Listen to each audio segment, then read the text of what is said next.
March 27ರಿಂದ IPL season 18 ಆರಂಭಗೊಳ್ಳಲಿದೆ. ಇನ್ನು IPL season 18ರಲ್ಲಿ ಯಾವ್ಯಾವ ತಂಡದ ಪರವಾಗಿ ಯಾರ್ಯಾರು ಆರಂಭಿಕ ಬ್ಯಾಟ್ಸ್ಮನ್ಗಳಾಗಿ ಕಣಕ್ಕಿಳಿದಿದ್ದಾರೆ ಎಂಬುದರ ಡೀಟೇಲ್ಸನ್ನು ಈ ವಿಡಿಯೋದಲ್ಲಿ ನಾವು ನಿಮ್ಮ ಜೊತೆ ಶೇರ್ ಮಾಡಲಿದ್ದೇವೆ. ಈ ಸುದ್ದಿಯ ಡೀಟೇಲ್ಸನ್ನು ಕೊಡುವುದಕ್ಕಿಂತ ಮುಂಚೆ ನೀವು RCB ತಂಡದ ಅಭಿಮಾನಿಗಳಾಗಿದ್ದಲ್ಲಿ ಈ ವಿಡಿಯೋಕ್ಕೊಂದು ಲೈಕ್ ಮಾಡಿ. ಹಾಗೆಯೇ ಸೀಸನ್ 18ರಲ್ಲಿ ಪ್ಲೇ ಆಫ್ ಹಂತಕ್ಕೆ ಯಾವ 4 ತಂಡ ಬರಬಹುದೆಂಬ ನಿಮ್ಮ ಅನಿಸಿಕೆಯನ್ನು ತಪ್ಪದೇ ಕಮೆಂಟ್ ಬಾಕ್ಸಲ್ಲಿ ತಿಳಿಸಿ ಕೂಡ.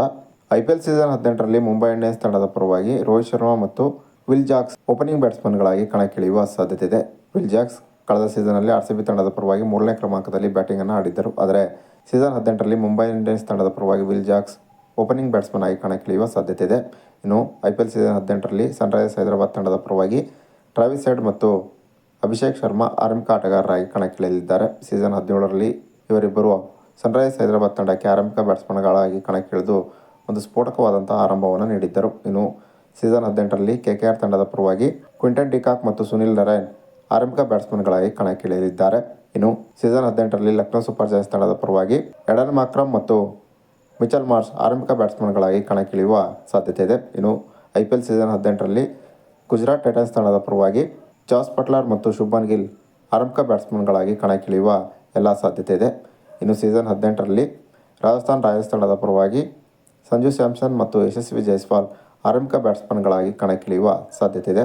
ಇನ್ನು ಸೀಸನ್ 18ರಲ್ಲಿ ಡೆಲ್ಲಿ ಕ್ಯಾಪಿಟಲ್ಸ್ ತಂಡದ ಪರವಾಗಿ KL ರಾಹುಲ್ ಮತ್ತು ಫ್ರೇಸರ್ ಮೆಕಾರ್ ಆರಂಭಿಕ ಬ್ಯಾಟ್ಸ್ಮನ್ಗಳಾಗಿ ಕಣಕ್ಕಿಳಿಯುವ ಸಾಧ್ಯತೆ ಇದೆ. ಇನ್ನು IPL ಸೀಸನ್ 18ರಲ್ಲಿ ಚೆನ್ನೈ ಸೂಪರ್ ಕಿಂಗ್ಸ್ ತಂಡದ ಪರವಾಗಿ ಋತುರಾಜ್ ಗಾಯಕ್ವಾಡ್ ಮತ್ತು ಡಿಯನ್ ಕಾನ್ವೆ ಆರಂಭಿಕ ಬ್ಯಾಟ್ಸ್ಮನ್ಗಳಾಗಿ ಕಣಕ್ಕಿಳಿಯುವ ಸಾಧ್ಯತೆ ಇದೆ. ಇನ್ನು ಸೀಸನ್ 18ರಲ್ಲಿ ಪಂಜಾಬ್ ಕಿಂಗ್ಸ್ ತಂಡದ ಪರವಾಗಿ ಮಾರ್ಕಸ್ ಸ್ಟೋನಿಕ್ಸ್ ಮತ್ತು ಪ್ರಭ್ ಸಿಮ್ರಾನ್ ಆರಂಭಿಕ ಬ್ಯಾಟ್ಸ್ಮನ್ಗಳಾಗಿ ಕಣಕ್ಕಿಳಿಯುವ ಸಾಧ್ಯತೆ ಇದೆ.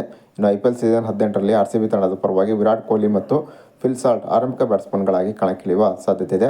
ವಿರಾಟ್ ಕೊಹ್ಲಿ ಕಳೆದ ಸೀಸನ್ನಲ್ಲಿ RCBಯ ಓಪನಿಂಗ್ ಬ್ಯಾಟ್ಸ್ಮನ್ ಆಗಿ ಕಣಕ್ಕಿಳಿದು ಒಂದು ಭರ್ಜರಿಯಾದಂಥ ಪ್ರದರ್ಶನ ತೋರುವುದರ ಮೂಲಕ ಆರೆಂಜ್ ಕ್ಯಾಪನ್ನು ಗೆದ್ದಿದ್ದರು. ಇನ್ನು KKR ತಂಡದ ಪರವಾಗಿ ಫಿಲ್ ಸಾಲ್ಟ್ ಸೀಸನ್ 17ರಲ್ಲಿ ಆರಂಭಿಕ ಬ್ಯಾಟ್ಸ್ಮನ್ ಆಗಿ ಕಣಕ್ಕಿಳಿದು ಒಂದು ಭರ್ಜರಿಯಾದಂಥ ಬ್ಯಾಟಿಂಗ್ ಪ್ರದರ್ಶನವನ್ನೇ ತೋರಿದ್ದರು. ಹೀಗಾಗಿ ಸೀಸನ್ 18ರಲ್ಲಿ ವಿರಾಟ್ ಕೊಹ್ಲಿ ಮತ್ತು ಫಿಲ್ ಸಾಲ್ಟ್ ಕಡೆಯಿಂದ RCBಗೆ ದೊಡ್ಡ ಮಟ್ಟದಲ್ಲಿ ನಿರೀಕ್ಷೆ ಇದೆ ಅಂತಲೇ ಹೇಳಬಹುದಾಗಿದೆ.